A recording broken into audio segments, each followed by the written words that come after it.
И все-таки здравствуйте! Сегодня я расскажу о романтической комедии режиссера Джеймса Мэнголда «Кейт и Лео». Это как старая добрая сказка, которая идеально подойдет в качестве фильма на вечер. Действие разворачивается в XIX веке возле Бруклинского моста. Это день открытия моста. Джон Рёблинг, архитектор, говорит свою великую речь. В это время Леопольд, князь Олбанский, замечает в толпе странного человека, фотографирующего происходящее маленькой камерой, которая и привлекла внимание князя. Как только Стюарт понимает, что Леопольд заметил его, тут же начинает убегать. Действие переносится в дом Леопольда. Сегодня Леопольд должен объявить о помолвке с богатой невестой, так как его знатный род обеднел.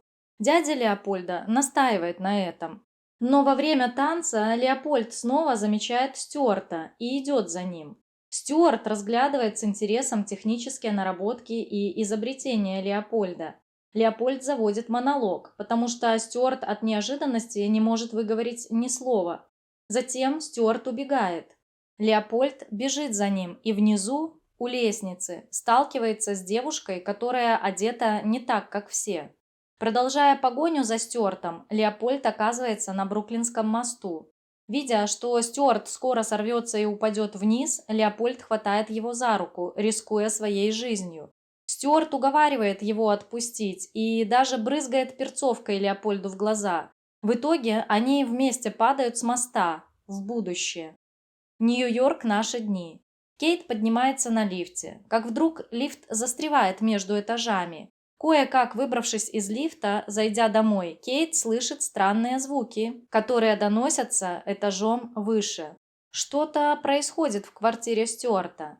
Кейт поднимается по уличной лестнице на этаж Стюарта и видит, что он там не один. Она начинает ему звонить под предлогом того, что ей срочно нужно забрать органайзер. Стюарт неохотно вступает с ней в диалог. И в итоге рассказывает, что нашел портал в материи времени, что прыгнул с Бруклинского моста и прогулялся по старому Нью-Йорку. Но, что самое удивительное, князь Олбанский, говорит Стюарт, находится у него дома. Естественно, Кейт не поверила во все это, а Стюарт говорит, что причина, по которой они расстались, заключается в том, что Кейт замкнута в скорлупе и ни разу в него не верила. Понимая то, что Кейт ему не верит, Стюарт говорит, что у него дома находится экстра-хакер, с которым он познакомился в Колумбийском университете. Что этот хакер приехал на выставку, они перебрали, и он вырубился у Стюарта на диване. Кейт огорчается и засыпает. Утром Леопольд просыпается, не понимая, где он находится. Нечаянно включает телевизор, а затем магнитофон, нажав на кнопку пульта. Леопольд шокирован и думает, что его похитили с целью выкупа или для того, чтобы убить. Но Стюарт должен выгулять собаку Барта, который все время лает. Кейт слышит потасовку и поднимается, чтобы посмотреть, что происходит этажом выше. Она убеждается, что версия с экстра-хакером отпадает. Леопольд говорит, что эта женщина больная или сумасшедшая, но тут же спрашивает Стюарта, мог ли он ее видеть раньше. Стюарт говорит, что в те времена женщины были другими, а теперь они опасны. Стюарт выходит на прогулку с Бартом и обещает вскоре вернуться. А пока предлагает Леопольду изучить свои научные наработки. Стоя у лифта, Стюарт засматривается на симпатичную соседку. Поэтому не замечает, что двери лифта открылись, а сам лифт не приехал. Шагнув в шахту лифта, Стюарт повисает на поводке Барта. Но поводок вскоре выскальзывает из-под двери лифта, и Стюарт летит вниз. А Леопольд тем временем изучает квартиру Стюарта. Все вещи дивные для него. В это время в квартиру заходит Кейт, чтобы найти указку от органайзера, которую Стюарт забыл вернуть. Завязывается диалог. Во время диалога Леопольд говорит, что у него такое чувство, что он когда-то встречался с Кейт. Но Кейт говорит, что это исключено, и уходит за дверь. Там она видит оставленного пса Барта, с которым нужно погулять. А раз Стюарта нет, то Кейт поручает Леопольду сделать это. Выйдя на улицу, Леопольд в шоке от увиденного. Шум, гам, автомобили, множество народа. Он идет вслед за Кейт. Но Кейт говорит, что Леопольд должен идти в обратную сторону, где есть лужайка. Пока Леопольд с удивлением рассматривает себя с экранов мониторов, Барт замечает двух очаровательных пуделей и начинает бежать за ними. В итоге Леопольд оказывается на проезжей части, чуть не попадая под автомобиль. Барт этим временем делает свои дела. Подходит женщина-полицейский и говорит Леопольду убрать какашки, на что получает отказ и, конечно, выписывает штраф на имя Стюарта. Кейт приходит в офис. Ее помощница Дарси плачет, дочитывая очередной роман. На работе Кейт встречает своего босса Джей Джея, который должен сделать важное заявление по поводу слияния компании. Тем временем Леопольд оказывается возле Бруклинского моста и с удивлением замечает, что творение Рёблинга до сих пор стоит. Леопольд говорит прохожему: «Это чудо», но прохожий отвечает: «Это мост». Барт, увидев пожарную машину, которая едет в сторону его дома, начинает бежать. Леопольд бежит за ним. Он видит Стюарта, которого на носилках забирает скорая помощь. Кейт работает над проектом рекламы сливочного масла «Фермерский дар». Выход ролика должен быть через 4 дня, а ролик еще не готов, потому что актеры, участвующие в рекламе, были подобраны неудачно. Кейт предлагает завтра провести еще один кастинг. Дарси через стекло дает понять Кейт, что что-то случилось со Стюартом. В это время Кейт отвлеклась и упала на пол, вылив на себя стакан кофе. Джей Джей проявляет заботу, позвонив помощнику, чтобы из бутика для Кейт принесли блузку. Леопольд находится в доме Стюарта. Он уже переоделся в современную одежду. Стюарт звонит на телефон. Леопольд слышит его голос, а затем, подняв зеленую трубку, в восторге пытается рассказать про мост. Стюарт просит Леопольда не выходить на улицу. Пока Леопольд разговаривал со Стюартом, в квартиру зашел соседский мальчишка Гектор, который обычно смотрит телевизор у Стюарта по средам. Кейт благодарит босса за блузку. Он приглашает ее войти в кабинет, а затем делает комплимент. «Ты не баба, ты настоящий мужик». Тем временем домой возвращается брат Кейт, Чарли. Он слышит, что этажом выше идет настоящее представление. Это Леопольд рассказывает Гектору захватывающую историю про пирата, который влюбился в генеральскую дочь. Чарли встревает в разговор, чем удивляет Леопольда. Чарли считает, что Леопольд очень хорошо вжился в роль. Дарси и Кейт обсуждают будущее потенциальное повышение Кейт. Кейт Маккей – старший шеф-менеджер. Но Кейт говорит, что пока Джей Джей не принял решение, напряги удвоятся. В это время Кейт сообщают, что Стюарт в больнице. Кейт разговаривает со Стюартом. Он пытается доказать, что Леопольд из прошлого, и за ним нужно присмотреть. Стюарт просит у Кейт распечатать фотографии, которые он сделал, находясь в прошлом. Но Кейт говорит: «Ты очень болен, Стюарт», и уходит домой. Придя домой, Кейт слышит, что этажом выше поют люди. Это развлекались Леопольд, Гектор и Чарли. Кейт просит Чарли пойти домой. Начинается ссора между Кейт и Чарли, потому что Чарли пригласил на ужин Леопольда. Во время ужина Леопольд попросил следующее блюдо, так как еда не пришлась ему по вкусу. Кейт ответила, что следующего нет. Леопольд начинает восхищаться открытиями Стюарта, чем злит Кейт, и та его просит уйти. В больнице Стюарт пытается дотянуться до телефона. Зацепив систему капельниц у рядом лежащего больного, он чуть не прикончил его. Во время спора с дежурной медсестрой он получает дозу снотворного и отрубается. Утро Кейт начинается с того, что в квартире у Стюарта Леопольд, пытаясь приготовить тосты, чуть не устроил пожар. Во время спора с Кейт Леопольд произносит такую речь, которая тронула ее до глубины души. Кейт решает попробовать снять Леопольда в рекламе маргарина. Всем понравилось, как он выступил. Выходя из здания офиса, Леопольд замечает, как Джей Джей целует Кейт в голову и говорит о предстоящем ужине. Кейт идет по улице и радуется от проделанной работы. Вдруг к ней подбегает местный хулиган и вырывает из рук сумочку. Кейт бросается догонять его, но он бегает быстрее. И когда Кейт уже потеряла надежду догнать наглеца, вдруг на лошади к ней прискакал Леопольд. Вместе с Кейт они поскакали за воришкой. Добежав до тупика, хулиган понимает, что ему конец, если не отдаст сумку. Леопольд говорит речь, от которой воришка в панике бросает сумку и убегает, а наблюдавшие за ситуацией люди аплодируют ему. Леопольд возвращает лошадь хозяину, и на туристической карете вместе с Кейт они едут домой. Вечером Кейт собралась идти на ужин с Джей Джеем. Леопольд волнуется за нее, предлагает сопроводить, но Кейт отказывается. Кейт в ресторане с Джей Джеем.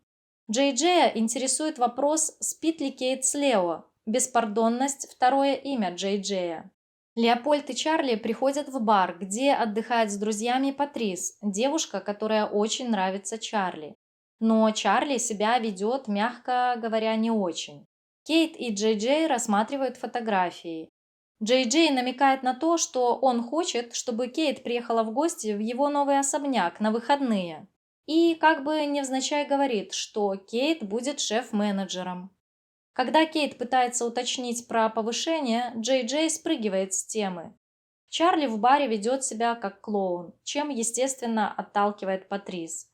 Лео говорит про Лувр, тем самым притягивая на себя внимание Патрис. Чарли обижен. Идя по улице из бара, Леопольд называет Чарльза Петрушкой и протягивает номер телефона Патрис. Леопольд говорит: «Ты все превращаешь в фарс». Женщин же привлекает достоинство. Чарли начинает понимать, что Леопольду нравится Кейт. Затем он предлагает зайти в ресторан, в котором Кейт и Джей Джей ужинают. Кейт пытается перевести разговор с Джей Джеем в рабочее русло, но босса это не сильно интересует. Он ей говорит: «Я тебя никогда не видел такой нервной, Кейт. А мы еще даже не целовались». И тут, откуда ни возьмись, появляются Чарли и Леопольд. Джей Джей приглашает их сесть за стол. Завязывается небольшая словесная потасовка между Джей Джеем и Леопольдом, в результате чего Леопольд выводит Джей Джея на чистую воду и, опозорив его перед Кейт, назвав Джей Джея хвостуном, уходит вместе с Чарльзом. Огорченная Кейт возвращается домой. Леопольд чувствует свою вину, берет перо, выжимает чернила из стержня и пишет душещипательное письмо с извинениями. Утром Чарли старается обратить внимание Кейт на письмо, но она уходит на работу расхлебывать кашу, которую они заварили. Чарли бежит за ней и умудряется незаметно положить письмо с извинениями от Леопольда в сумочку Кейт. Во время совещания Кейт находит письмо от Лео, в котором написано: «Драгоценная Катарина, вчера я вел себя как последний глупец, причиной чему был отчасти алкоголь, отчасти ваша красота и отчасти моя глупая гордость. За это я приношу свои глубочайшие извинения. Примите в знак примирения приглашение разделить со мной ужин в 8 часов вечера на крыше». Кейт опешила немного от таких слов. После совещания Кейт бежит за Джей Джеем. По пути она просит Дарси подержать ее вещи. Она извиняется за вчерашний вечер. А в больнице Стюарт пытается доказать врачу, что он не сумасшедший. В кабинет заходит молоденькая медсестра Гретхем и спрашивает, все ли в порядке. Доктор не верит Стюарту и выписывает ему лекарства. Любопытная Дарси, разумеется, прочитала письмо Леопольда и решила дать ему положительный ответ вместо Кейт. Дарси считает, что это лучшее извинение за всю историю человечества. Кейт дает свое согласие на ужин. Чарли звонит Патрис. Немного неловко он приглашает Патрис на свидание, делает ей комплименты, и она соглашается пойти с ним. Кейт идет на крышу, где слышит звуки скрипки, и видит стол, на котором Леопольд выставил угощение. Лео приглашает ее к столу. Они ужинают. И Кейт во время ужина говорит, что нельзя жить сказкой, что любовь, скорее всего, это миф, навязанный нам с детства. Леопольд говорит: «Отис сказал, что любовь – это прыжок. К прискорбию никто не вдохновлял меня прыгнуть». Леопольд рассказывает Кейт о своей судьбе и о том, что он бы назвал имя невесты в тот вечер, если бы не Стюарт. Лео приглашает Кейт на танец. Во время танца Кейт говорит: «Леопольд, это все чудно, но не знаю, прыгну ли я, даже если меня вдохновят». И Они целуются. Утром Леопольд готовит завтрак. Чарли спрашивает у Лео, кто он такой на самом деле. И Леопольд отвечает: «Я тот, кто любит твою сестру». Лео угощает Кейт завтраком, затем они идут на прогулку в город. Леопольд видит свой дом и заходит в него. Кейт пытается его остановить, ведь это уже не его дом. Но Лео смело идет в свою комнату и вскрывает тайник. А там самые дорогие его сердцу вещи. Одной из таких вещей является мамино кольцо. Вечером Леопольд хотел сделать предложение Кейт, ведь он припрятал мамино кольцо в кармане. Но Кейт заснула. Утром съемки рекламы. Но что-то идет не так, потому что Леопольд попробовал на вкус этот хваленый маргарин «Фермерский дар», и он на вкус как гуталин. Леопольд в гневе выбегает со съемок. Кейт догоняет его, они ссорятся, потому что Кейт знает, что фермерский дар – это гадость, и не стесняется предлагать Леопольду хвалить это. Леопольд считает, что он участвует в надувательстве. Они возвращаются в машине домой и остаток вечера проводят в одиночестве. Стюарт в психиатрической больнице. Он начинает общаться с Гретхем. Гретхем со слезами на глазах говорит, что верит Стюарту. Затем она помогает ему сбежать из клиники. Стюарт с Леопольдом идут к Бруклинскому мосту, потому что Лео пора возвращаться. Кейт на работе встречается с Джей Джеем.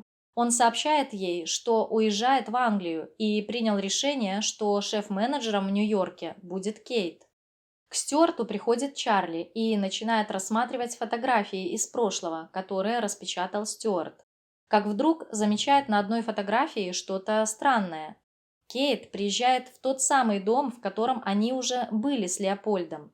Чарли и Стюарт едут к Кейт. Когда уже Кейт вызвали говорить речь, Стюарт вручает ей те самые фотографии, которые их с Чарли повергли в шок. Во время речи взгляд Кейт падает на фотографии, и она видит себя на снимках древности.